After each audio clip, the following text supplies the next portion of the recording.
In Arizona, April the 19th, 1927, on old Route 66, one block south. This is the new alignment of 1933. The United States declares US 66 from Chicago to Santa Monica, California, November 11th, 1926. So I was already conceived. so I'm almost as old as 66. The United States government finished building the freeways 1984. October 1985, they told the world the end of an era. October 1985 at Williams, Arizona. I just want to throw this in on you.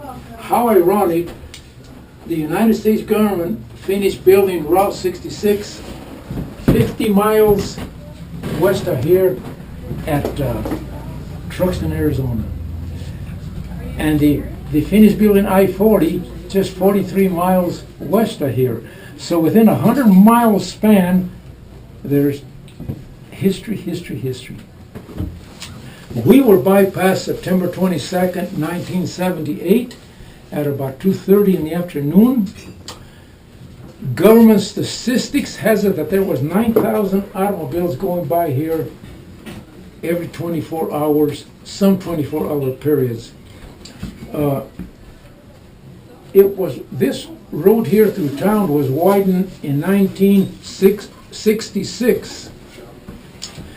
The freeway hadn't been finished east or west, so all the traffic was going through here. So believe me,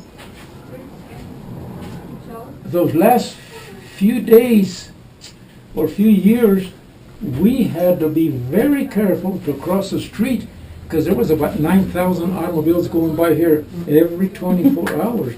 We had to run across the street. Wow, we were bypassed. I get a little disturbed about.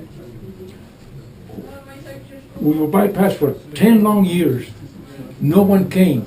Like traffic stopped. Like the world forgot about us. Like no one cared. So we at Chamber of Commerce meeting, we begin to talk, how do we get the economy back? I says Route 66, Route 66.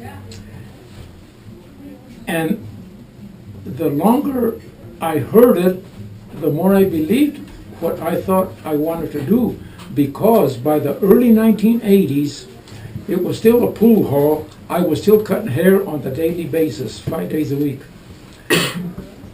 Once the American traveling public got their wish, a highway from point A to point B, where they didn't have to stop except to eat and get gas, after they got that, the traveling public began to get lonesome for these little towns.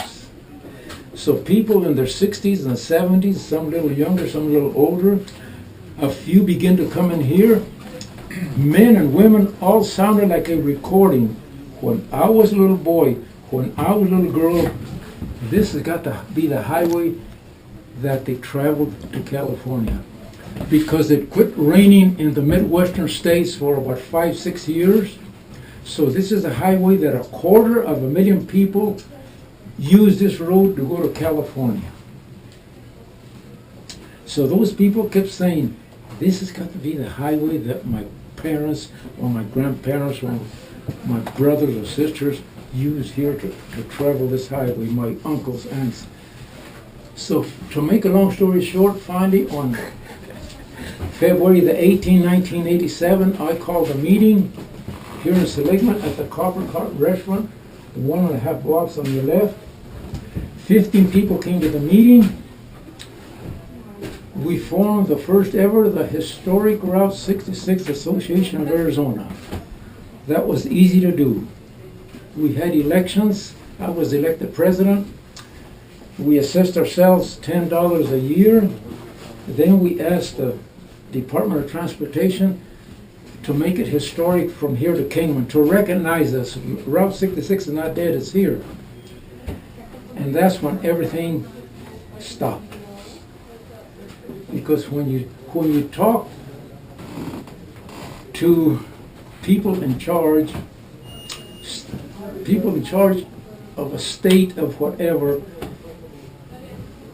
they know, I get disturbed, they know everything and we know nothing. We are considered dumb and illiterate. I can't get over it because I lived it. I'm not going to get into how we did it, but we did not give up. We did not let them tell us, you can't help us. We stayed on them and stayed on them.